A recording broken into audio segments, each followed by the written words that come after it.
What's up, guys? It is Will here, back again for another episode of Lights, Camera, Collect every Friday, 5:30 p.m. Eastern. And we have another amazing, handsome, beautiful, awesome, wonderful, intelligent, super awesome panel. A lot of adjectives. Yeah, it's actually you, Shane. It's actually you and Marco, and Marco for that matter. But yeah, guys, we're going to talk about a lot of cool stuff. We're going to talk about some Inart stuff. We're going to talk about the Hot Toys Captain Carter, some big picture stuff like we always do.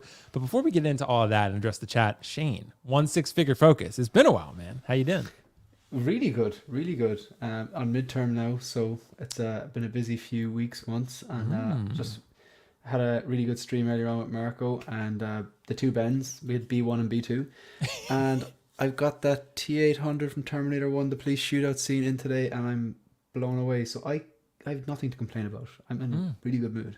That sounds like a pretty good pickup right there, honestly. Yeah. And we were just talking about it before the stream, but dude, I probably need to get that one, but I'm kind of holding out because Inart's going to do Terminator. So I'm like, I don't want to dip too far into it. But the DX13 is great, and I'm sure yours is too. But you had no peeling at all, right? Well, the guy said that he literally just he bought 25 Hot Toys over time, and he was waiting for his kids to get older, and then he wanted to display them, and now they're at a stage where he can display them and not have his kids knock him over. But then he kind of got over it a bit, the Hot Toys thing. So he says he's going to keep 6. And this one didn't make the cut, and I was like, "All right, I wonder what the 6 that actually made the cut look like." Right. So he hadn't displayed it, and I had a good, I'd heard about the pleather, and I looked everywhere. It's legit, So even if it starts peeling, it is supposed to be battle damage. So that is true. I lose sleep over. Did you get his number for the other ones he may be selling? Right. I asked him. He messaged the guy. This guy's pretty legit as well, because the way you can kind of tell from an ad, it's like if they're the care the person puts into the photos and right in the ad, you can kind of gives you a sense of what type of person they are. And then a few questions I asked him, I have a bunch of really, really anal questions that I ask, is in does it have the shipper? I don't care, but I do want something protecting it for when it gets shipped to me. Is it complete in box? Do you smoke? Blah, blah, blah. And a lot of You've had someone tell you too many questions before too, right? Yeah, exactly. Did they? Wow. But if you're yourself, if these things are a G word, the price is a bit higher. It is technically secondhand, even if it's mint in box. You want to make sure you're crossing your T's and dotting your I's. So sometimes people get a bit offended when you're asking these questions. It's like one person said, "Man, you ask more questions than the police." And I'm like, I'm about to give you money. You can it takes 5 or 6 questions if you want, work for the sale. But this guy was like, he got it. He answered all the questions, and it arrived yesterday, but I got one of those dockets in the post to say, you're not home, go collect it from the depot. But he had my money. He had no reason to text me, but he texted me today going, "Hey man, just checking, did that actually arrive?" And I was like, "Yeah, this guy's all right." But nice. Yeah. That's awesome. That's he's really not selling thoughtful. the DX13 though. Nice. Hey, maybe you'll find, and like I said, or just wait for Inart. Maybe they'll do it. It could be a waiting game. But happy, man. Thanks for joining, and Thanks for being asked. Thank you, I appreciate it, man. So Marco, Mr. 16Fix, how you been, man? It's been a couple weeks since you've been here. A few weeks now. Yeah, appreciate the invitation. I'm doing well. Not a whole lot of complaints. One complaint though, that I don't have a Terminator in my collection, unlike you two fine fellows. So I think I'm going to be waiting on Inart as well. But I desperately want a T800 or multiple figures from T2, honestly. So yeah, well, T1000 needs to be made. So yeah, T1000. Oh my gosh, yes. All of that would be instant buy for me. But yeah, beyond that, it's Friday. I'm having a great time, and looking forward to chatting with you guys. Yeah, well, it should be fun. Before we adjust the chat, I gotta ask you guys a real quick question: should guys always put down the seat? Because I've had this question. I've won this. Talked about this with my coworkers. Actually, I've lived with a woman briefly, right? And I did it just because I feel like you should do it. But is it fair? Is that what we should be doing? What do you guys think? You've lived with women. I just kind of do whatever. You just accept it. And if I get given out to, I do. But No. What's important is that you wipe the seat. Okay. Yes. See, that's different. If you sprinkle when you tinkle, just be neat and wipe the seat. You gotta be hygienic. Well, that's just good. I mean, it's That's good just manners good all the way manners. around. But I mean, for sure. I always put it down, but I'm wondering, I don't know. Sure, I guess that's fair to be expected. But what do you think? It's a random question, but it actually reminds me of this comedian. I saw a clip from a comedian. He was talking about guys washing their hands. So the comedian's on stage. A woman walks by, sits right in front of him, and he goes, "You came back from the bathroom?" And she went, "Yeah." And he goes, "Did you wash your hands?" And she went, "Yeah." And he goes, guys don't do that unless there's another guy in the bathroom. And then he goes, and sometimes even when there's someone there, he goes, we just fake wash him. It's just, I thought that was really funny. Man. Dude, I started washing mine though because like when I was younger, I used to do that, and I caught myself doing it, and I was like, yeah, I really need to fix this. I was like, I need to stop doing this. I think if you shake COVID someone's sorted all hand or that out. something, Surely, right? I'd like to believe in human race. Though. Yeah. What do you think, Marco? Should we do this? Should we do this? No, so funny that Shane brings up COVID, because I think we realized during the pandemic how many nasty motherfuckers there are out there that aren't washing their hands. Yeah, that's like, very it's true. absolutely essential. Wash your hands. If you spray, wipe down the seat. I think, try to put it down if you can.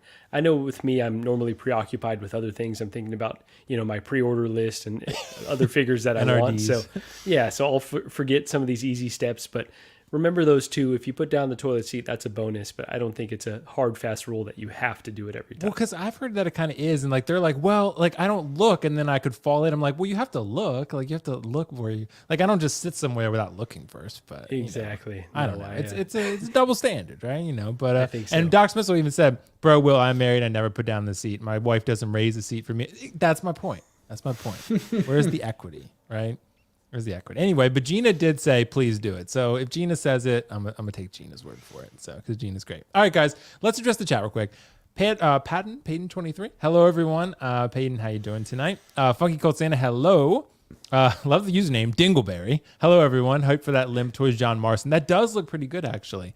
It's funny, like, I don't know. I like Arthur Morgan better. I've not played the first Red Dead Redemption, but John was in the second one. Really like John, but a lot of people love John. Have any of you guys played Red Dead Redemption? Either of you? No.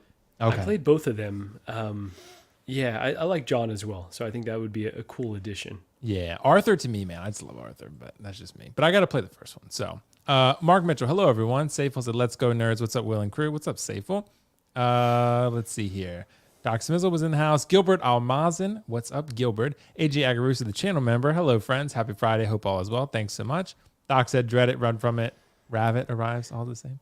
What is that? What does that mean? I think this is a sideshow related thing. I'm seeing a lot of memes on. Doc, you're going to have to explain it. I have no idea what it means. I'm outside the loop on that one. Calvin Williams II. Hey, everyone. Tyria said, hi, peoples. Ryan said, hey, gentlemen. Comics swag as always. Thalia Maya, Thalia. Good to see you, fellow Loki fan in the chat.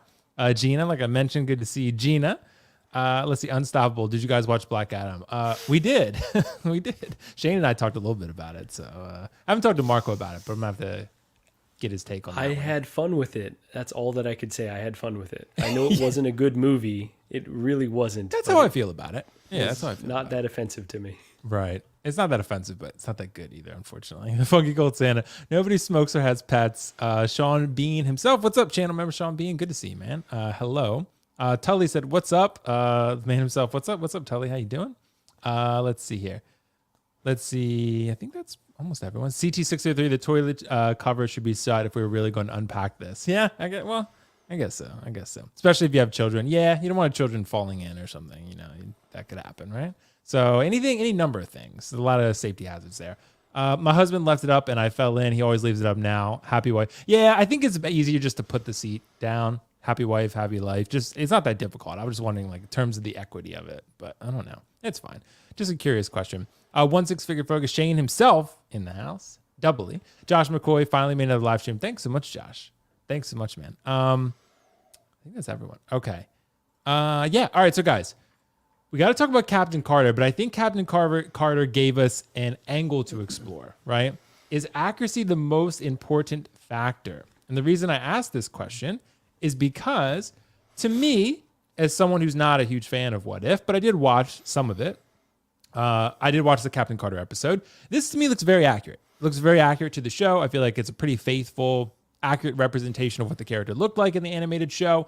But maybe they didn't do it because they're going to do it later, but could they have possibly, maybe more productively gone for something like kind of like what the Clone Wars line has done, giving you something that's sort of like half realistic, half animated, right? Or maybe even more towards the side of realism. Because in this case, they clearly went for this whole What If line is more accurate. They went sort of like a Spider-Verse approach, looks animated, right? Which is accurate to the show. But is accuracy the most important factor? And the reason I ask that is because I don't see a lot of excitement for this figure. There is some, because there are What If fans out there. There are people who like the show, like this character. But had this had a Haley Atwell head sculpt that could have maybe been swapped with Multiverse of Madness or something, right? And the same outfit, I think you'd see a lot more excitement for this. So I'm wondering, is accuracy the most important thing? Because I would say in most cases it probably is. But with a figure like this, I'm starting to wonder whether it actually is. So Shane, I'll start with you. Is accuracy like the number one thing that you look at when you buy a collectible? Yes. Yeah. Okay. Like a lot of 1/6 scale collectors and content creators, I watch a lot of 1/6 scale YouTuber content creators.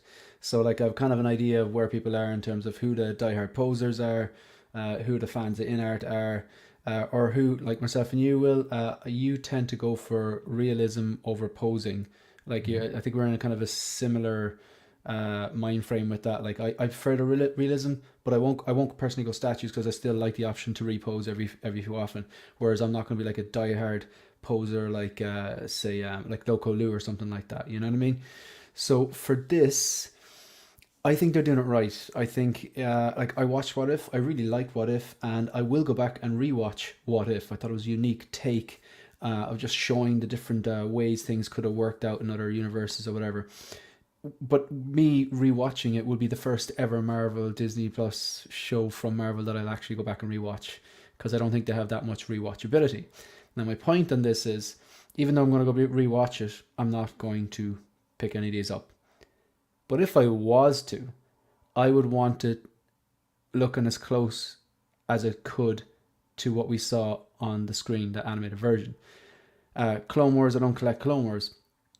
But if I did, I know I'd want the versions that actually are closer to the animated. Basically what Sideshow was trying to do but failed miserably. I don't want the hybrid. Like if screen accurate, if I want to watch The Mandalorian, Ahsoka, I'm going to pick that up. I want that to look like Rosario Dawson. I want it to look like what it looks like on screen. So if I was collecting an Ahsoka from the Clone Wars, if I collect the Clone Wars, I want it looking more anime. I don't want to see any Rosario Dawson. I don't want to see any Tamora Morrison in the Troopers personally. So for this, yeah, I think it's actually the way to go. They didn't do a Haley Atwell on it because it wasn't Haley Atwell.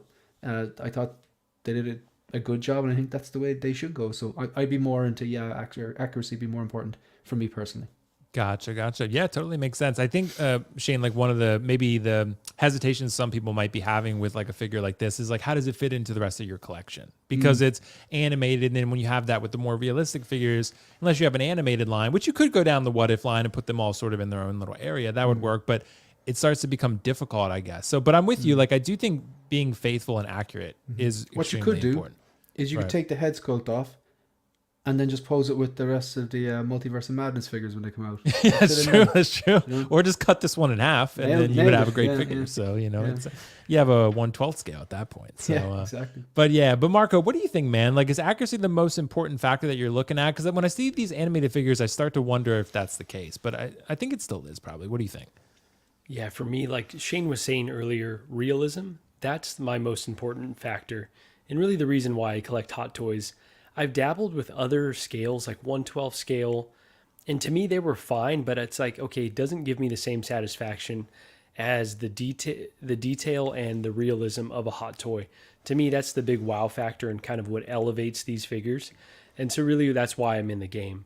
So like, I think this is a beautifully done piece for an episode of What If that I didn't particularly care about. I didn't really love the series overall, but I can appreciate this being made, and a lot of the other figures from the line, such as the Hydra Stomper. It's another beautiful piece, but for me, it doesn't really fit in with the collection. Will, to your point, if I were to have her pose up next to a realistic looking Captain America, it just wouldn't look correct. And so I really would have preferred them to at least give us the option to have, the real head sculpt of the actress instead of this animated version. A good example is I've got the Captain Rex and the Commander Cody side by side now. Cody is from Clone Wars and Rex is from the Clone Wars TV show. But I have them side by side because they've made a creative decision to make the Clone Wars figures all kind of realistic. And to me, that was the better choice, honestly, because you can mix and match a lot easier. And for these figures, just for me personally, I kind of view them lesser. And I know Shane, when we were chatting about this one earlier, he brought up the Buzz Lightyear figure as well, where it looks a lot more like a toy. And so to me, I think that these should be priced a little bit cheaper, honestly. like again, it's a really nice piece of artwork, and Hot Toys really has no reason to price them cheaper. But I think, to incentivize someone who may not regularly collect these more toy-like figures, to have them take the plunge, it should be priced a bit more competitively, somewhere between like 150 and 200. That's just my take, but yeah, I would say realism ultimately is the most important factor for me personally.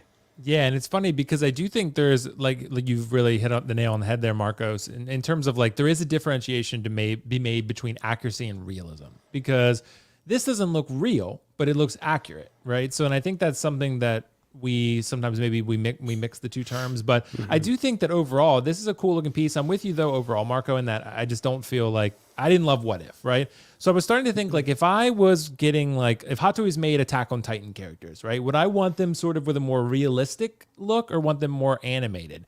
And that's really difficult to think about. I'd kind of maybe want to see something a little more realistic, and just so I could match it with my other Hot Toys, because I'm with you guys. I do think realism is like one of the main reasons we pay the prices we do for these figures. So when you see something like this, it's a little, I mean, maybe if I loved What If, I might be more prone to do it, but maybe that's one of the reasons I haven't gotten Miles and Gwen, even though with those, you can just put the masks on them. You can put the masks on them and like, okay, cool, we're good. Everything looks great. Really normal and consistent. But yeah, I think this figure is an interesting, this whole line really is an interesting exploration for Hot Toys, because it's going to show whether people really want to support animated properties. So absolutely, I don't know, because we saw Gwen drop. I mean, everything's hitting rock bottom right now, but Gwen dropped super low. Miles has been sitting for a while. We'll see how low he gets. And those are great characters from a great film. So What If, still great to some people, but not quite as beloved as Spider-Verse. But yeah, I'm interested to see what happens with this. But yeah, it looks kind of cool. But I think I just have a feeling. I feel like for most people with this type of figure, they're just going to be like, it doesn't fit with my collection, pass. Until it gets discounted like 50% off or something. There you go. Then you consider it. Then everyone's like, okay, now I'll get it and get a custom head sculpt or just deal with this, right? But exactly. Captain Carter you'd doesn't be quite have the tempted luxury. Right. Exactly. And you'd be tempted by the Multiverse of Madness version of this character? Right. Or Exactly. Okay. Yeah, that's I kinda where wouldn't I'm at, personally, too. but I think a lot of people would. So yeah, but even though, like Shane said, she'd be cut in half. But, but other than that, hey. But I'm interested to see, like I said, how this ends up going. So anyway, guys, we got to talk about something that's taking the community by storm. Not in an exciting way for many people, but the Inart Aragorn. So there's like a backstory to this, because this was going to be a figure that they were going to show at Vegas, but then there were like multiple stories about how it got broke. Maybe it didn't make the trip. Maybe it wasn't ready to be shown. Well, now Queen Inart is actually in Thailand at an event, and they showed the Aragorn, the sculpted version from the Lord of the Rings. So this is the sculpted version of Inart Aragorn 1/6. So I want to ask the panel here, and I'll go last on this one, how disappointed you are, if any, on a scale of 1 to Ant-Man. How disappointed are you in this Inart Aragorn? Because I've seen mostly negative responses, I feel like, to this. So I want to start with you, Shane, again on this one. With this Inart Aragorn, are you a Lord of the Rings fan? I can't remember. I'm a fair weather Lord of the Rings fan. Okay. I haven't read the books, but I've watched the movies multiple times, and I've been to New Zealand 3 times because I go to snowboard and stuff. So every time, like if I book a trip to New Zealand, I'll watch the Lord of the Rings trilogy at least once, just to admire the landscape and get sight, So but I don't have the Lord of the Rings eye. So sometimes I see something like this and I feel like I'm not entitled to an opinion. I'm not disappointed because I know I was never going to get it. However, I can empathize with the diehard fans who were waiting for this, and this doesn't look good. This is like, that meme, like new number, who this? This is like new head sculpt, who this? Like, it's just, I don't see Viggo Mortensen in this. And I think this is the first thing that Inart have shown us that is like, ooh, because everyone lost their minds over the Joker, the initial photos. Everyone lost their minds over the initial photos of Batman. The Pennywise was great. And Gandalf, maybe there were some things that initially didn't add up to it, but it was still closer to Ian McKellen and this as to Viggo. I don't think there was anything. They say there was like markings on a sword that was wrong, and then other people said it got damaged. I'd say Justin took one look at this and said, lads, You don't want to show that. And they showed it anyways. Yeah, this is, but like maybe it's the early stages of the prototype. Yeah, because Shane, what if I showed you a couple things here? So this was, I think John might have took this video. This is someone holding it in hand. Oh, sorry. Let me see if I can get back to it real quick. It won't let me close the window. So this is someone holding it in hand and showing it. It looks a lot better. So it's interesting. It's all about the angles and the lighting, I feel like. And then there was this. This was actually the head sculpt that was shown. Like someone, I think it's That one of the looks better artists there. painting it. And there it looks better too. And then they showed, this is the rooted one apparently. Like a mocked up version, right? That looks a lot better to me too. Is that So like the master sculpt or what? yeah, maybe. But it's like, it's interesting to see kind of how this shakes out. Because at least from what, because you can see Joao's name, at least from what we are understanding that this is the Inart one, we think anyway. So the rooted one, I think could do wonders for this, kind of like all the figures. I mean, I think every figure they've shown so far has been better rooted. But it's interesting. And that's why, like, I'm with you guys when I see the lighting and I see the pictures of at the event, and I'm like, huh, that's off, right? Undeniably. But when I see this and I see like even the in-hand one from the event, I'm like, well, it's not that bad. So I don't know. What do you? Maybe if this was popped on, like, see that? Am I looking at a sculpted there? It's hard to tell. That's sculpt, is it? Yeah. See, because that's at the event. That's at the event, right? Yeah.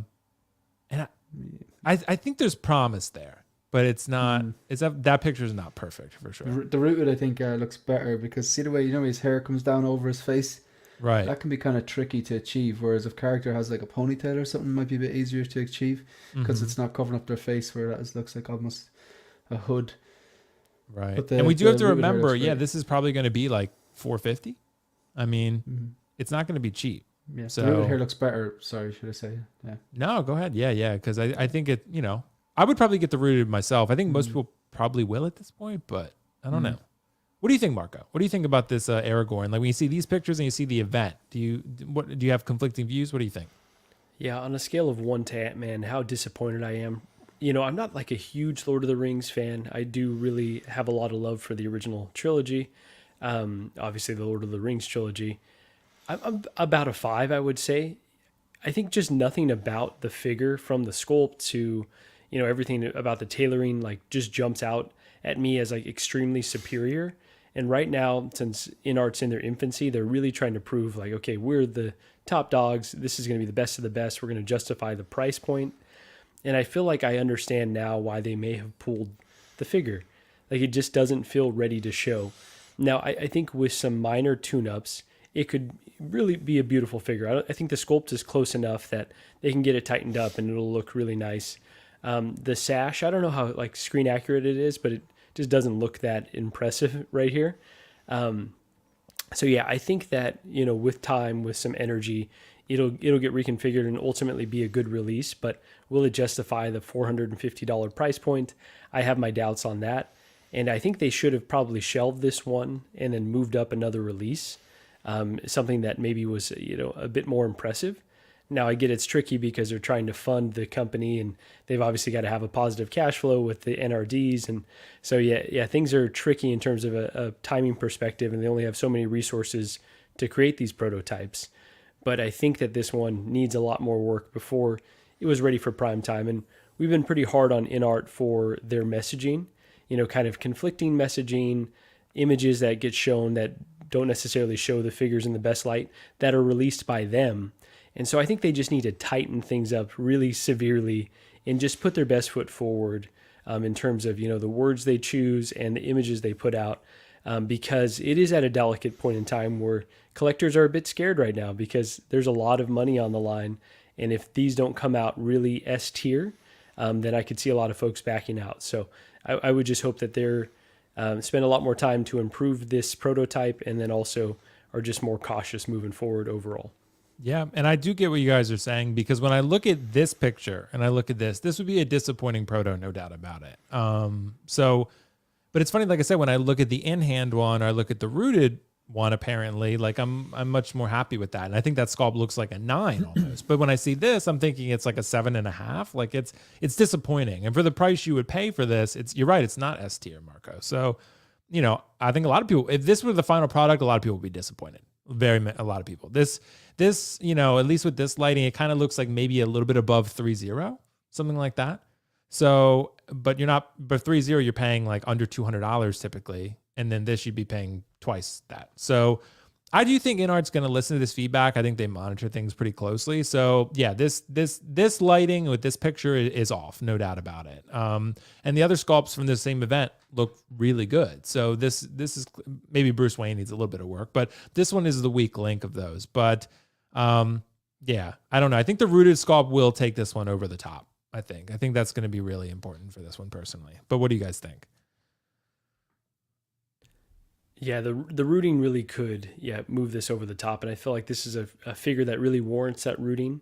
Yeah. The longevity of how often you have to brush it is still, up for debate. That's what I'm scared of with the rooted 2-pack Joker. I don't necessarily want to be futzing with the hair all the time, but yeah, I think the rooted will probably be stronger for this figure. Yeah. Yeah, what do you think, Shane? Do you think rooted is hopefully the way to go for this one? Oh yeah, I'd say with a character with hair this long, yeah. Yeah. Like it's like, I mean, it's different, say, with the Patterson Batman. He has, significantly shorter hair. This is like, this guy's hair is slightly longer than the Joker, really.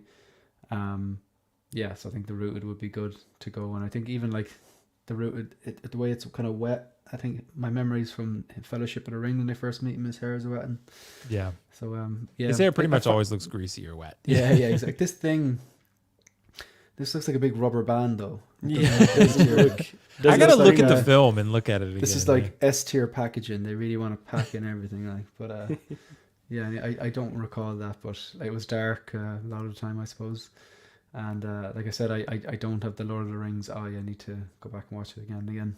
Yeah, I got to watch it again. But yeah, I mean, I guess we'll see how this shakes out. But yeah, I can see why people are disappointed. So, no doubt about it. But guys, let's move on to something Sideshow related. So I put Revenge of the Waitlist as sort of a, being kind of facetious. But basically, Sideshow has obviously seen a lot of people going the no-po strategy. And us preaching it, no-po, don't pre-order anything. You can wait, you can get it discounted. So why would you pre-order, right?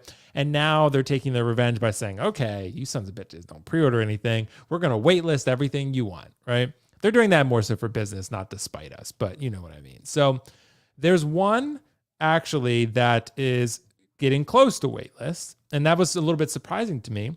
The Green Goblin Deluxe version, the OG Goblin, and not quite out yet, but low stock, right? And this is not set to come out for at least probably another 6 months. So, and this is about to hit waitlist. And there are figures like Peacemaker, like we talked about before the show. There's Kate Bishop. There's figures that are coming out much later than this that have hit waitlist already, actually. So what do you guys think about this? Is this going to be sort of the new path moving forward? Do we need to pre-order things that we want?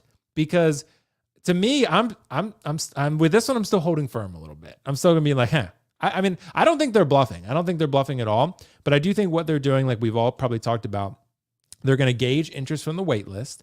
They're going to make another batch based on that wait list. A lot of people's wait lists are going to convert, like Shane, you've talked about. Like a lot of people's wait lists are going to convert, and then people are going to get this if they end up wanting it. But they're trying to incentivize people to pre-order by creating a little FOMO and hysteria, which makes sense because they're hungry for pre-orders probably. So Shane, what do you think? Is this the new way of the future? Do we need to adapt? I think it's all to do with, like, there's only two really things that are happening here. A, are Hot Toys actually producing less? I don't think they are. Or B, is it just Sideshow don't want dead stock? I do think it's B. I don't think it's a tinfoil hat moment. I don't think they're like sitting around the evil Dr. Evil table and trying to trick everyone. I think it's just they got stung so much from the dead stock. So backstage, I kind of explained what I was doing. I don't really order from Sideshow, so it really doesn't affect me. Plus, a lot of the stuff that has gone waitlist, I wasn't going to get anyway. So again, what I just did anyway, just as an experiment, is every time something goes to waitlist that shouldn't really be gone to waitlist, like for the likes of that Peacemaker or whatever, I'm clicking add to waitlist just to see will they convert or not. So far, the first one that I did that for was Peacemaker, and I've already been offered it. Now, I'm not going to get it, but like, it's just a point like that. Just kind of see if they're going to come back, or will you be put on waitlist indefinitely. So yeah, I don't know yet, because I think it's too early to tell, to be honest. I really do think it's too early to tell if you're going to have to readjust everything, as in to go back to pre-order. Maybe that's what they want you to do.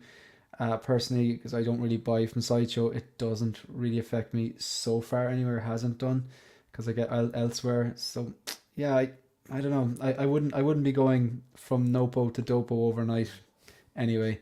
But see, I even like when we were preaching Nopo, there was still a few that I was like, okay, I want to get these not locked in. Not because I was afraid of missing out. I'm not. It's because I have two lists. Well, I have a wish list, figures I want that I haven't ordered, and pre-order list. And because I wasn't pre-ordering, the pre-order list was getting shorter and shorter, which is great. But the wish list was getting longer and longer, and I was like, wait a second, there is figures on this that I know I want. Why aren't I ordering them? Some like the ones that I think that weren't going to go to bargain bin, especially, or maybe that were like $500, like that Batman and Batsignal pack. So I think it's good to have them on a payment plan. Personally, like I like to have them on a payment plan. So I was kind of still pre-ordering a little bit, but definitely not as much as I was before.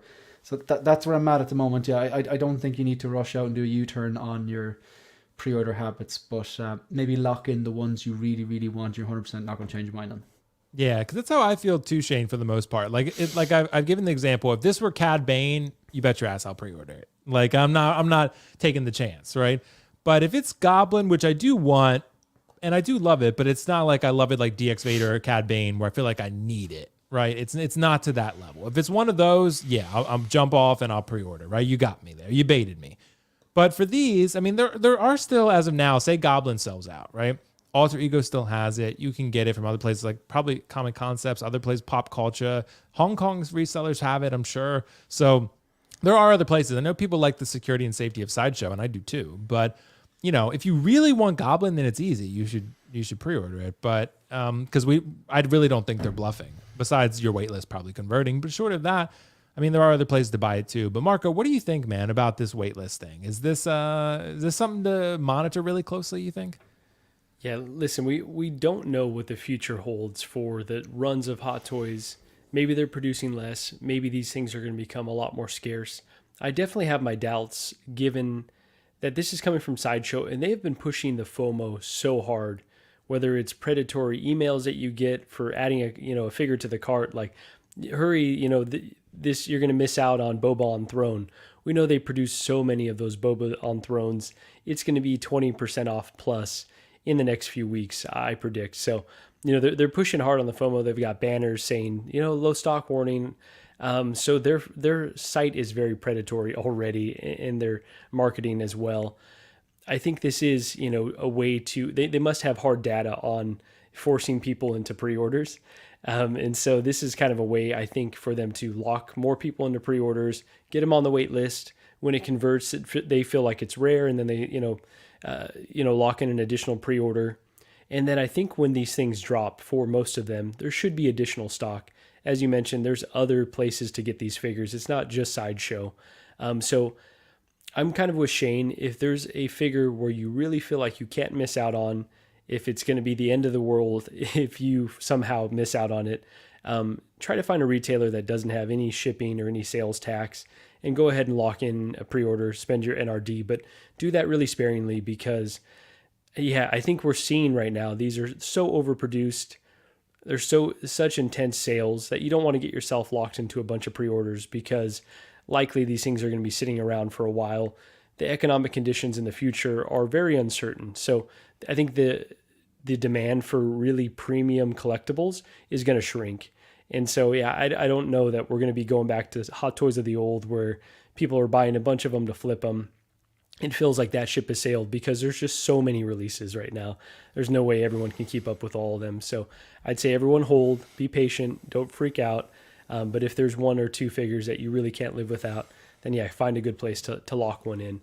But beyond that, be patient. Yeah, and it's interesting, Marco, you mentioned that because I almost feel like it's a glitch because I can share a story. Basically, everyone getting those emails like you referenced, like, oh, you were looking at something, pre-order it before it's gone, right? Yeah. I can give a good example of that because I was selling my Dark World Loki like last week, right? So I looked up the figure on Sideshow, and then Sideshow started emailing me, say, don't forget to buy Dark World Loki. He's been out of stock for years. So so it's weird. It almost felt like a glitch or something. Like maybe they I don't know what's going on, but they emailed me like maybe 3 times about Dark World Loki. And I was like, guys, for one, I have it. I just sold it. And 2, it's been out of stock for years.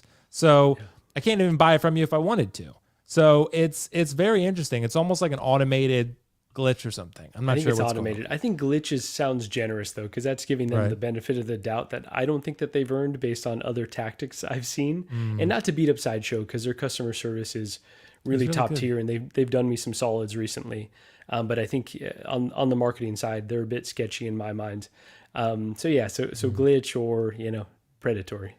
Yeah, I get what you mean. Yeah, because for me, I don't know if maybe I don't know as much as you do about it, but I wouldn't go quite as far as predatory. But I do get what you mean. I think it's a business. I think they're probably trying to survive like everyone else right now. So doubt. and And they're not alone, Will. Other companies do that where it's like, Yeah, okay, I get you what you had this in your cart and they email you about it. So don't want to make them seem like they're alone on an island. here. No.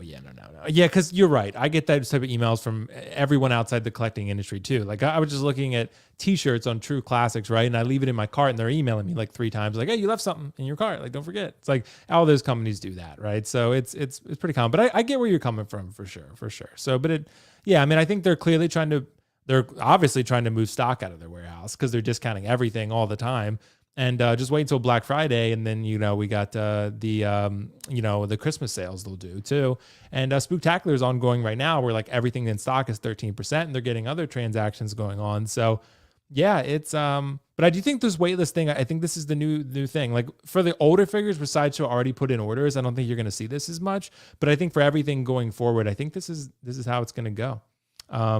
So I don't think you have to pre-order like Dopo for especially more popular figures like Darth Vader DX. I don't see that going anywhere anytime soon because they probably want to sell as many of those as possible because they know they can.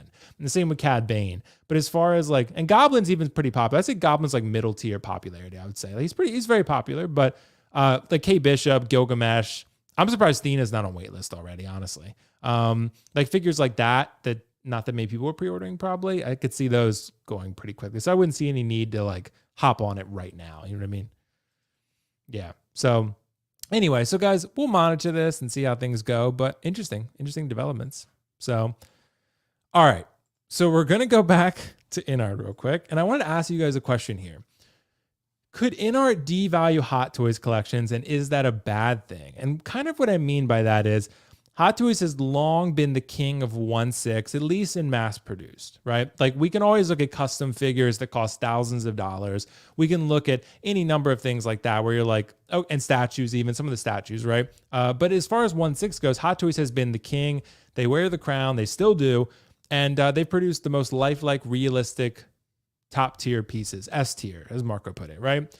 So could the existence of Inart, if they produce what they have been marketing and promoting, the quality of figures they're presenting, could that devalue collections for people who have a ton of Hot Toys? And is that something that people are concerned about?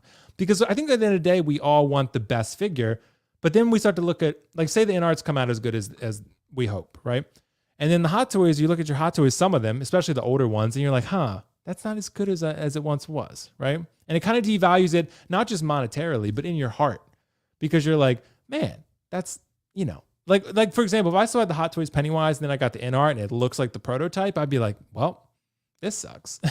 Not the figure sucks, but it sucks that I had that and I loved it and now it's not as great anymore. But Shane, I'll start with you. Is this something that you think people are thinking about, even subconsciously, about the next possible tier, the possibility of a higher tier existing? What do you think? I think that's a really complicated question. It is. That's why you're here, to be the awesome one to answer it for me. There's multiple things. Okay. Can they devalue Hot Toys? I think it can have an opposite effect.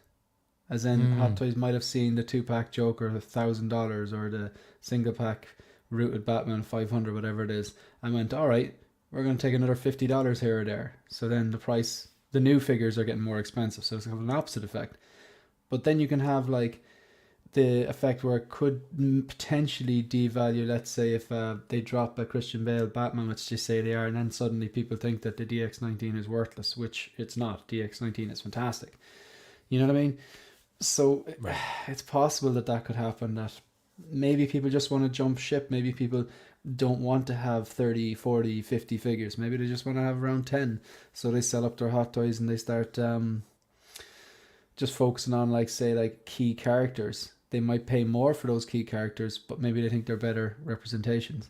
Then there's another type of collector who just goes, they want the best representation. I totally relate to that. Like, they just want the best representation, so they sell off their figures at a loss. So like these days, you're selling figures at a loss anyway. So I don't know. It's a devalue. Like, you see, if it's an emotional thing, if it's a heart thing, a connection to the heart, like that, for me, that doesn't really happen. If I like something, I like something. Like, you know what I mean? If I always go back to the Mark 6. Like, so I suppose maybe I'll try something different today. Say like the RoboCop behind me. If they've reissued a RoboCop, let's say they reissued the RoboCop in a chair, and suddenly that version now is not worth 500 or 600. Maybe it's worth 200.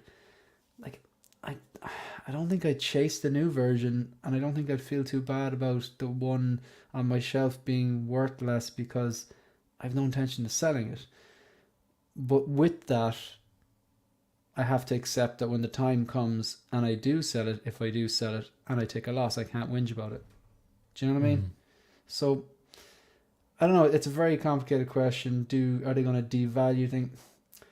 I don't know. I don't think they are. I think there's some people are just priced out of Inart. We had Ben, Tension Seeking Geek, earlier on my stream, and he said he was just very open and honest and went, I'm priced out of that. And he just straight. It's refreshing to hear someone's going, no, that's not for me. So could they devalue Hot Toys?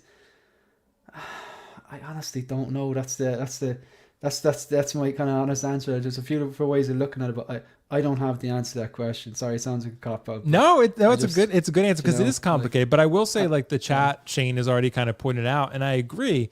As far as monetarily, if they're making a figure that Hot Toys has made, it's already happened. Because Pennywise, I can tell you, Pennywise was holding his value very well before the Inart was announced. When Inart was announced, that thing tanked. Like, that and thing. Now it's like 2 something, or you can Dude, get it. I sold my Pennywise Shane for $190. I saw someone sell one for $175 the other day. Like, that was a $265 figure. I mean, it's killed it. And that Pennywise was probably on path to be, at least in my eyes, at least a chase figure at minimum. Like, So I mean, it was, yeah. You'd probably be better positioned then to answer the question. So that you're comparing like with like then. So you had 2 Pennywise Hot Toys, yeah? And you're a diehard Pennywise fan. Actually, you'd be very proud of me. I went during the week and I rewatched both of the movies. And I bought the book because I had a week off over Halloween, and I just want to read the book. I want to read something scary. I've never read it.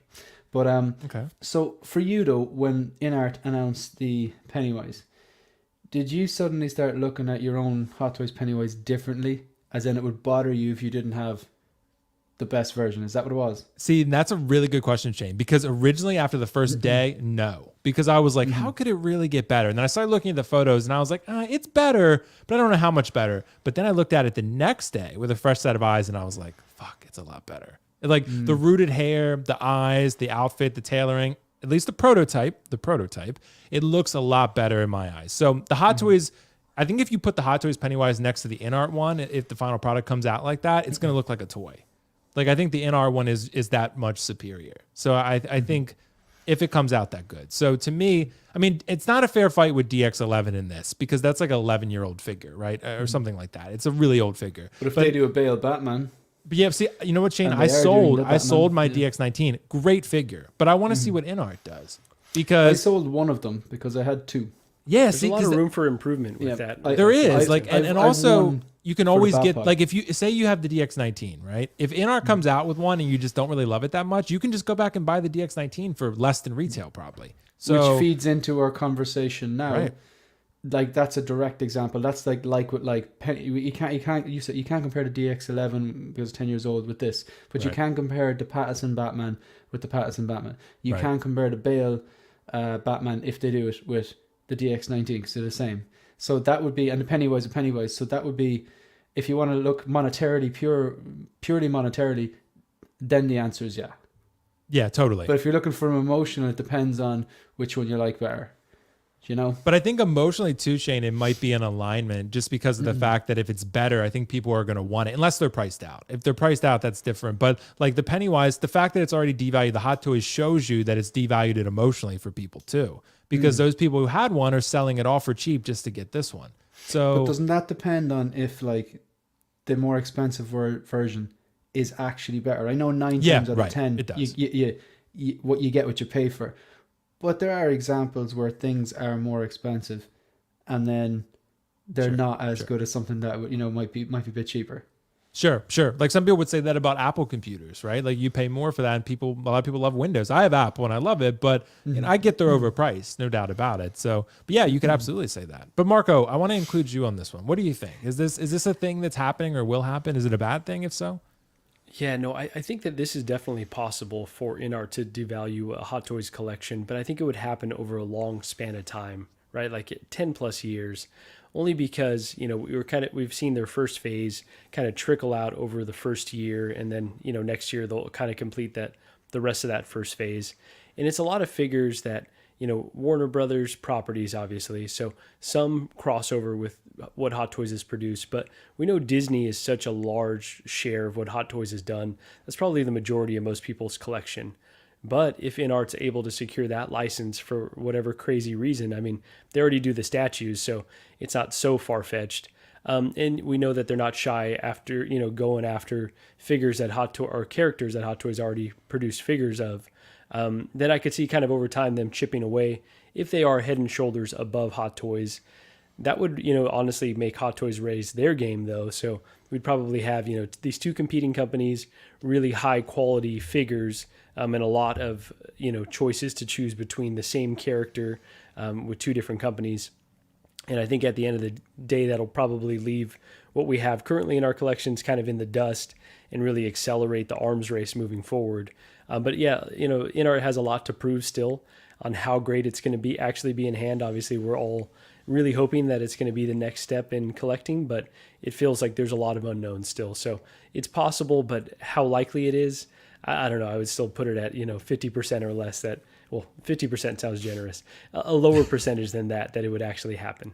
Yeah, and it's tough to say because Inart has the licenses that are not Star Wars and Marvel. I mean, they have Warner Bros. So they have Lord of the Rings and Pennywise and Batman and Joker and whatever, right? But they don't have the two big dogs right now. Yeah. So it's not going to devalue those because, like Shane had mentioned, it's more so, I guess, like apples to apples type things where you have like Batman and Pennywise and Batman Bale and stuff like that. And, they're going to make a Bane probably at some point too, right? Bane versus the old Hot Toys Bane. That's a little not a fair comparison, right? But, say they already made a Catwoman on a Bat Pod, right? And the Hot Toys have just reissued the Catwoman. So stuff like that. So, and especially like Don Prime actually had just pointed out, like, James Gunn has, control of DC now, or co-control, right? So, we could see more quality stuff from DC, maybe where it starts to be more competitive with Marvel and Star Wars. But that would be a big shame if they went exclusively to one company, though. Even if they said like, oh, we're exclusively Hot Toys now, it would be a shame because we want that competition in the market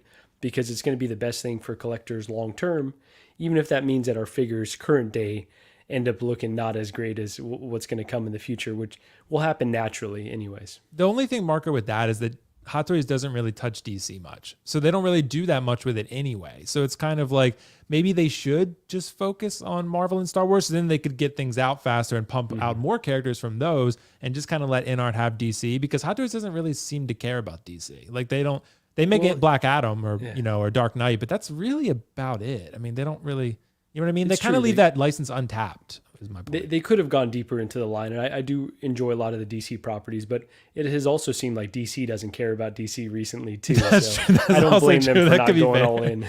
Yeah, considering Black Adam. I mean, come on. But I mean, I had fun with it. It's fun. It's fun. But anyway, yeah, I think. But Shane's right. It's a very complicated question, but I think we answered it pretty effectively. So anyway, at least for now, because we don't know, right? It's all speculation. But guys, we got a couple more topics on the docket. So I want to ask something because I've seen this kind of a little bit addressed in the chat. and this is something that we came up with beforehand because we really wanted to know, since we're talking about Inart and other things in that realm about premium materials and superior quality, supposedly that's what they're marketing. I wanted to ask because I think we always say like, man, I really wish we had real leather, or I really wish there was die-cast swords or whatever, right? More premium materials. And we've kind of gotten that with Inart. And like Shane mentioned, a lot of collectors feel priced out because the figures are so expensive. But I think maybe sometimes and I've done this too, we forget that premium comes with premium price. So if you get a better product, you're likely going to pay more. They're not going to usually be able to keep the cost down as much. At least they're not going to want to, because they're selling something premium and they want to price it premiumly. So would you guys pay 1.5 to 2 times for premium materials if it came to that? Because that's kind of what Inart's doing, maybe 1.5 times right now, what a hot toy is. It depends on the figure, but like Vader, for example, that's the figure I wanted to start with. Because Vader DX, right? We talk about that. Vader DX, say he's a 330 right now. That's a really good price, honestly, to be fair. And say that's real leather. Real leather Vader. Maybe the lightsaber is not just USB light up. Maybe it's some sort of light up, like with some sort of other situation where you can just like make it even simpler than that, like even more premium, the next level of tier. The base is even, like real metal or real wood, stuff like that. Would you pay that to have the premium version of Vader? Or are you happy with what we have with the pleather and still pretty premium? Because I'm wondering how people feel about this. Because Shane, I'll start with you. It's premium comes with the price. So I'm wondering, would it be worth it? Is premium worth it to you? Or are you happy with what we have that's premium enough? Remember when I was first getting into snowboarding and I got taught by one of my mates? He said, when you're buying your kit, spend the money but spend it once. And then years later, I was watching you in a stream, and you say, "Buy nice, buy nice or buy twice." Yep, that's the rule. So I mean, like that DX 800 I bought today. That's really my first figure with a pleather jacket or something, a big piece of pleather on it besides holsters and stuff like that.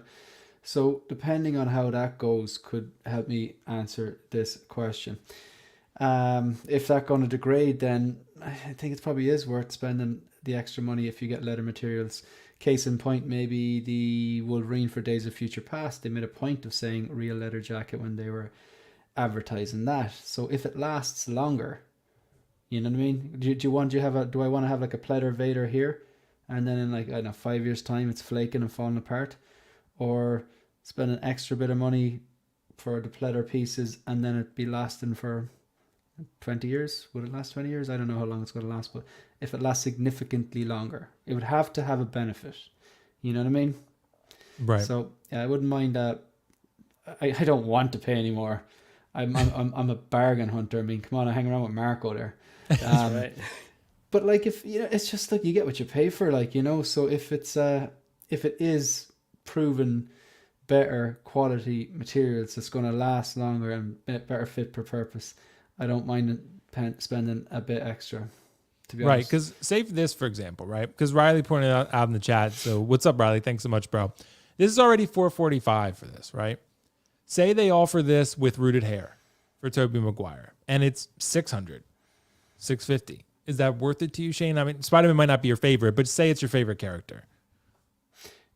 That's the thing. Like, it has to be your favorite character. Like, rules go out the window when it's your favorite character. Let's be quite honest, lads. Like, That's true. That's true. Oh no, I'm not pre-ordering at the moment, and I wouldn't pay that for a figure, or that's too expensive. It's very easy to say that when you don't want the actual stuff, but then it's something that you like from your favorite IP, from your favorite representation of Spider-Man or Batman or whatever, and next thing is just take my money. So it's it's true. You know what I mean? So the way I say it is, like, I pass on a lot of the things. I pass on a lot of things that I like, that look cool, to get to collect the things I actually love.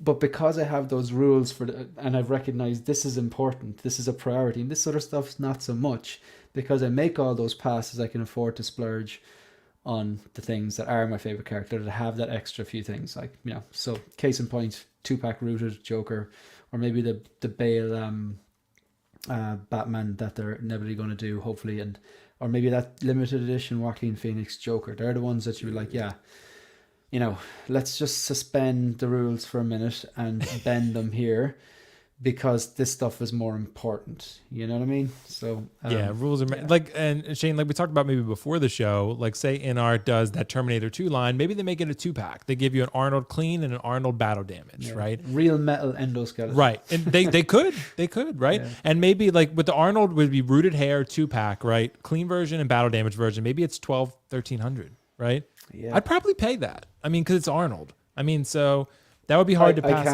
I can't say that I won't, because someone will clip it and then they'll do it and then that's true. They'll do it. You know damn well you're paying Inart, John, if you're listening. So, and like the Joaquin Phoenix, we already know, I think they've already said that's going to be like around 1,000 to 1,100. So it's probably going to be a 2-pack again. So, and they're going to make 7 of them and it'll all be numbered. Hey, I'll buy one. I'll have an edition size 1 of 7. So yeah, but so Marco, what do you think, man? Would you pay like premium prices for say Hot Toys if they did that type of thing? I mean, say, like I said, Tobey Maguire, pick your favorite character, rooted hair, and it's already a high price. What do you think? Maybe because I'm a semi-newish collector, I've only been collecting for a few years, I haven't had the issues with the materials and the flaking. I also don't live in a place that's extremely humid, so I guess we'll see kind of over the long term of my collecting the longevity of these figures. But they looked great on the shelf, and that's really what matters to me, right? I kind of put them behind glass, don't really pose them a whole ton. I get them in, a few poses that I like, and then just kind of have them as display pieces. So I don't necessarily see the need to go like 1.5 to 2 times more. I enjoy, the price maybe not enjoy, but I feel like comfortable-ish in the price range where we're at currently. As we go above and we get into the Inart territory, it's feeling more and more uncomfortable. And we'll see, with market conditions, what the demand is for these collectibles moving forward. But I think, as Shane said, that Wolverine was brought out very competitively priced with some new technology incorporated, right? The seamless arms and the leather jacket. And so I think that they could, for the sake of improving their company as a whole, be like, you know what, we're going to just use more sustainable materials moving forward, or more premium materials, and that's just a feature of Hot Toys moving forward. We're stepping up our game. Everything that's released now is going to have XYZ, USB, wireless. So I think that ultimately they could up their game overall and not charge a whole lot more for it, because I don't think I'd be game to pay twice the amount for better materials because they already look so great. Gotcha. So you'd be comfortable with kind of how it is right now, because it's already pretty premium, right? Especially with this one, meaning, it's real leather jacket already, and they kept it at $330. So, and this is the deluxe version, right? There's one without the base that's even cheaper. That's kind of, like marketed at a more mid-range. Yeah, $284. $284. Yep. So it's like, okay, he comes with the leather jacket. He comes with the seamless arms. That's a pretty decent price. So I think they could start incorporating. They could give us a Vader for $350, let's say $20 marked up beyond where the other version is, and kind of still stay in that competitively priced range, but just say, hey, we're stepping up our game overall.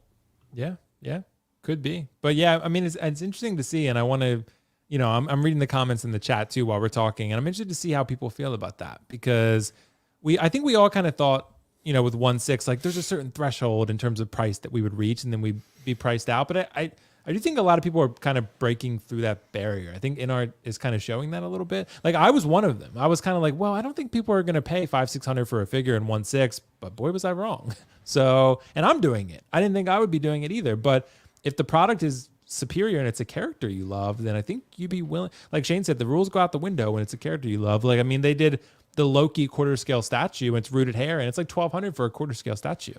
But it's rooted hair and it's Loki, so I'm going to get it, right? So I think. And I guess what are we conditioning collectors to do? Are we conditioning collectors to like get 1 or 2 of your favorite character and then that's it? That's your collection, or do you want like consumers like us that go all in, that buy a bunch of Hot Toys? Because if they are, at $1,000, then it's a lot more like a statue where you've got to be a lot more selective, and you will only have room for a few in your collection. So I guess it just depends on what type of collector they want us to be.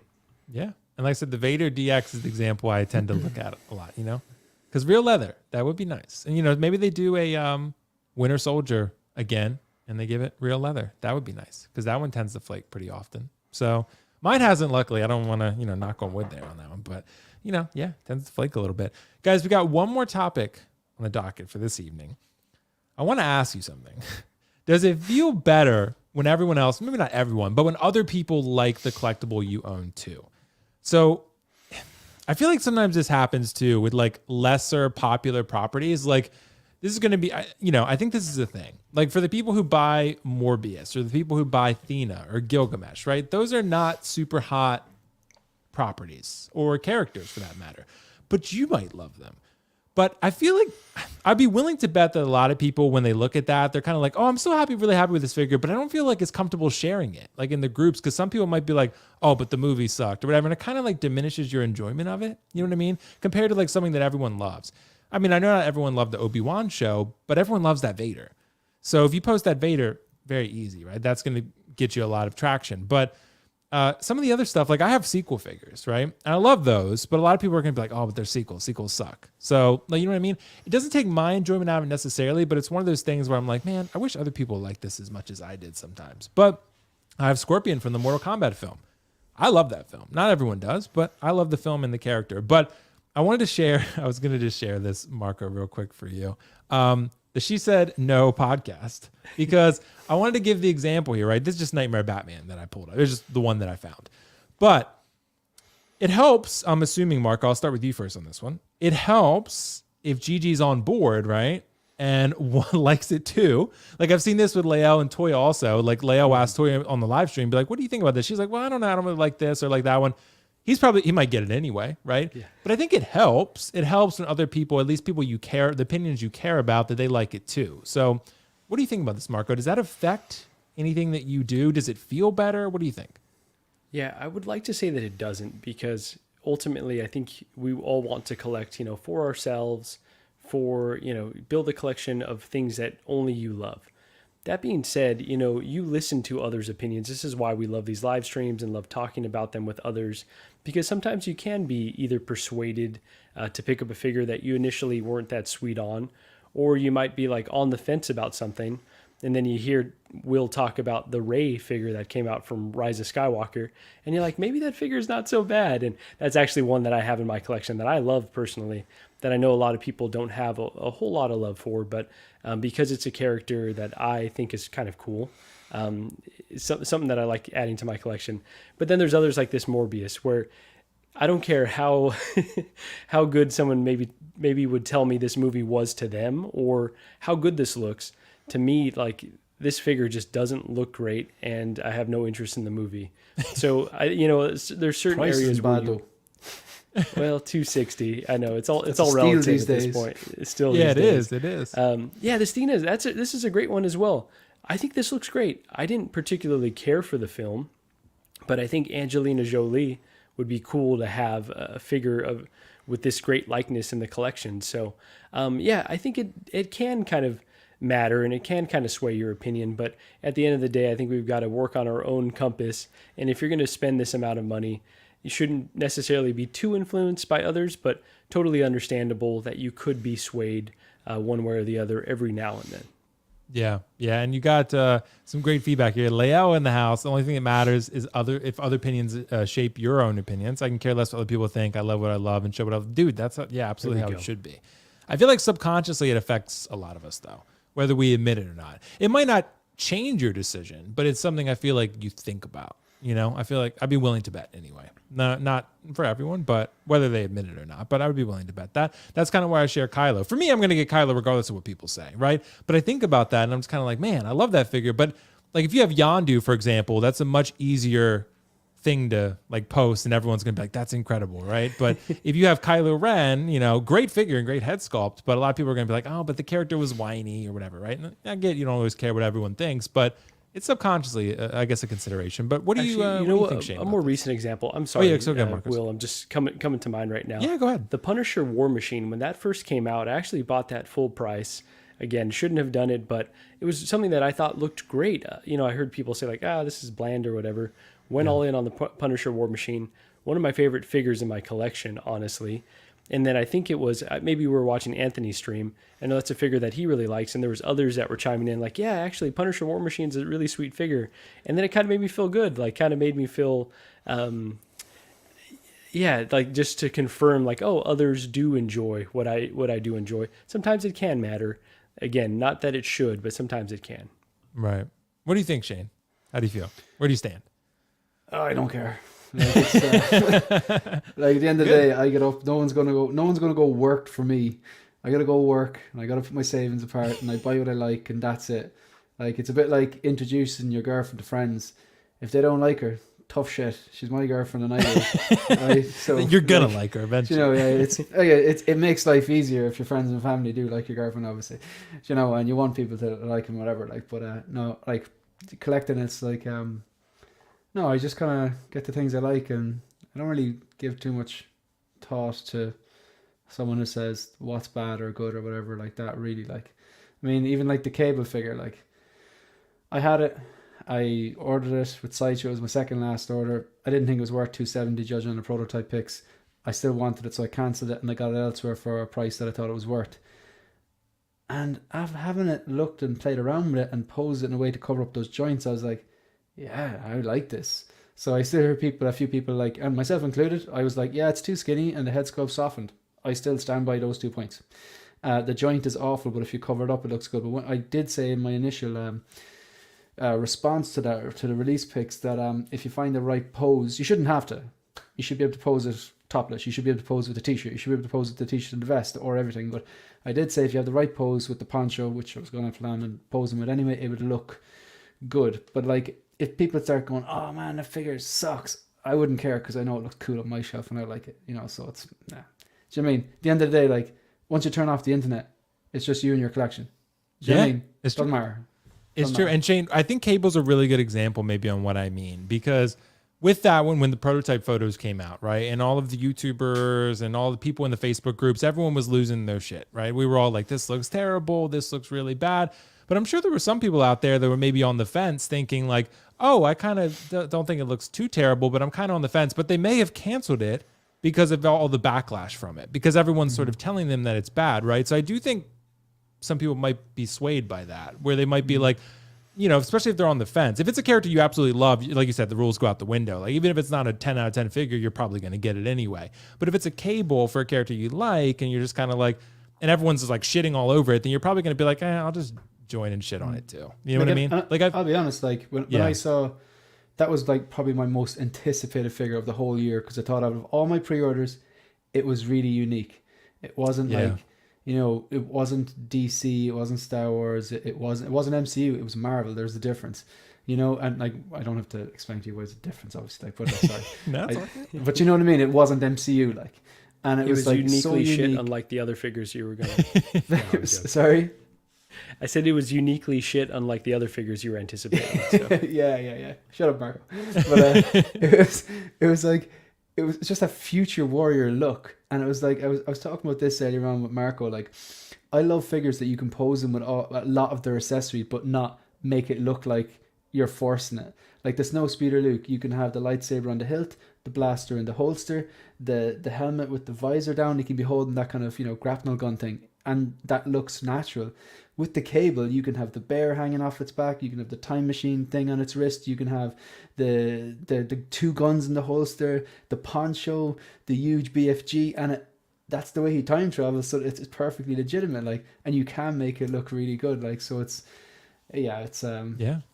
but at the same time, my critiques of when I first saw it, I was like, it still looks like Josh Brolin, but it's definitely softened. And it is too skinny, and you don't have the option really to pose it topless. It will look too skinny, personally. So even though I have the figure and I still see the critiques, I'm like, the way I have it posed up, I just really like it. So I love great. it. Like, and nothing wrong with it. And I do think that people do this with not just figures. I think this happens with films too, right? I mean, you know, as I like sequels. I don't love Last Jedi, but the other two. But I feel like the narrative kind of changed based on what the community, not just collecting community, but just like what the Star Wars community was saying at the time. Like, Force Awakens came out, and I feel like everyone loved it right at the time. Then Last Jedi came out, and then people sort of retconned their opinion. They were like, well, Force Awakens was a rehash. I'm like, but you weren't saying that when Force Awakens came out, right? Maybe it didn't lead where you wanted it to, but it sort of was like a retcon opinion, because that's the way the consensus was going. So I do feel like that happens with figures too. You know, like I said, so yeah, at the end of the day, I think everyone collects for what they like. For yourself, you should be buying what you love. It doesn't really matter what other people think, but I do think people are influenced by it, is my point, Can what do I you actually think, just make a Marco? point there? Yeah. Just as a comment there by Mike Fela. Hey, Mike! Exclamation mark, Mike. That's him. Let me bring it up. He's, Yeah. he said, yeah, of course you're going to feel good when others have the same figure, in my opinion, because then you have similar taste. Oh, that is 100% right.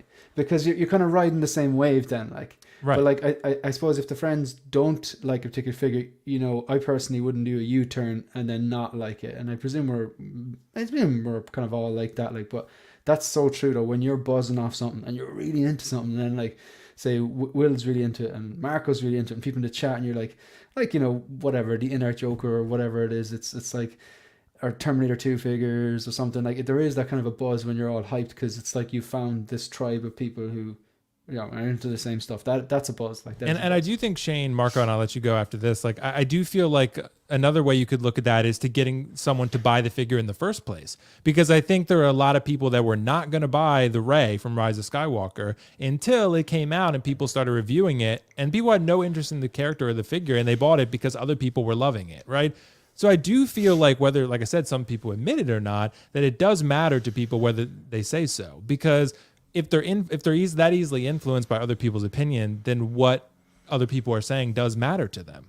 So that's my point. Like, at the end of the day, I feel like, yeah, you're collecting for yourself, but I do feel like you can be influenced too by other people. What do you think, Marco? Yeah, I think the only other data point I'd add is like a character like Yondu. Obviously, a lot of folks love Guardians of the Galaxy, but a pretty obscure character.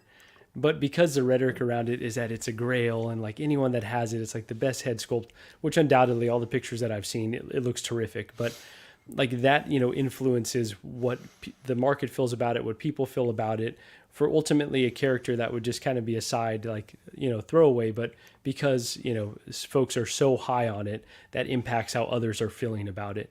So yeah, I think we could be easily persuaded, but I'm trying to be more like Shane and just not care. That's how Yondu. Yondu's a Smurf. Everyone knows it. He's a Grail Smurf until they reissue him if he shows up again. Oh gosh, yeah. So. No, that's. But I do get it. Like what Lael is saying, like in the chat. Like, Lael is the picture perfect example of that. Like, he doesn't give a fuck. Like, he's gonna get what he wants. He's gonna get what he likes. Even if Toya doesn't like it, she's like, I don't think you should get that. He's gonna be like, well, I'm getting it, right. I'm getting 3 of them. That he's a great example of that. So, but I mean, yeah, I do feel like it's.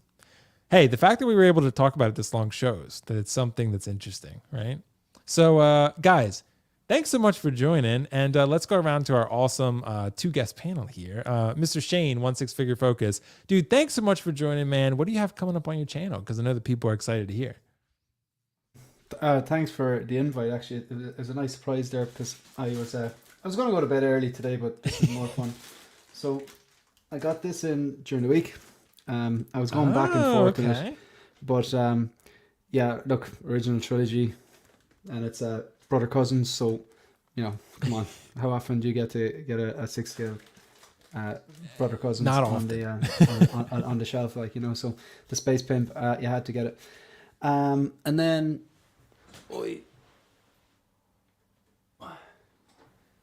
like, I don't know where this came out of. I think the guy must have been drunk. Hold on, let me It was basically mint in box, the T800 from Terminator 1. It was kind of on the radar, but when it popped up for $370 mint in box, I was like, yeah, yoink, I'll take that. So damn jealous. Does that make you feel good? Like, I literally unboxed it while watching the movie today. Again, I was just like, do you know one of those movies that you can watch it no matter what mood you're in, it always delivers. Yep. Until the day I die, it'll always deliver. Like 1984, come on, man. Yeah, so I'm going to review. Just didn't want to fall in over. No, you're good, man. I'm going to unbox and review the 2 of them, and yeah, that's pretty much all I have planned. So thanks very much. If you haven't done so already, please subscribe to 1/6 Figure Focus and follow at 1/6 Figure Focus on YouTube. Thanks a million for the invite. Really appreciate it. 2 streams at Marco in the one day. What a cool day. I know, right? Way You guys too are like much a tag team at this point, or a duo. Yeah. But yeah, man, thanks so much for joining, Shane. And yeah, guys, check out 1/6 Figure Focus. Awesome stuff going on over there. So, Marco, 1/6 Fix, good to have you back, man. What's coming up on the channel? Hopefully some She Said No. But Yes, absolutely. Will, Okay. first of all, thank you for having me. If I knew Shane was going to be on here, I probably wouldn't have joined, but there's nothing we can do about that hey, now. that's why I didn't Yeah. tell you. So. No, I He's just playing appreciate hard that. to get, Kinda- right? yes, Yeah, definitely. But yeah, so So Gigi and I have, we have a lot of broken promises that we float out there. We're like, oh, we're going to do this and this, and don't always follow through. But last Halloween, we said we're going to dress up. We've already got our costumes. She's going to be Wanda from the Halloween version of WandaVision. I'm going to be Vision. So we've already got them ready to rock. Monday midday our time, we're going to do a little special She Said No Halloween stream. So look for that. Should be a really good time. And then tonight on my channel, I'm going to host LWO. So we got Mario El Profesoro, we've got P-Rock, and we've got 6 Scale Reviews. Should be a really good time. That is 7:30 Pacific time, 10:30 Eastern time. Again, come check us out on 16fix, and thank you for having me today. Yeah, well, thanks for joining, Marco. I appreciate it, man. And everyone check out 16fix. And lots of good stuff going on over there too. And thanks to these guys. Thanks so much in the chat for everyone contributing and joining and engaging, all that type of stuff. Really important. So one thing that I'm going to start doing, actually, well, I'll just surprise you guys. I'll show you. There'll be other videos coming from this channel that are going to be pretty exciting, I think. So I'll just hit you with them. So instead of teasing it too much, but I will say Collectors Mingle be back this Sunday, 8 p.m. Eastern. I'm always on Lael's show every Wednesday at 9:15. I'll appear on some others here and there, I'm sure. But so that's it for now, guys. I appreciate you all being here, and have a good weekend, and hopefully do something fun. Take a lady out to Olive Garden or something. Anyway, bye.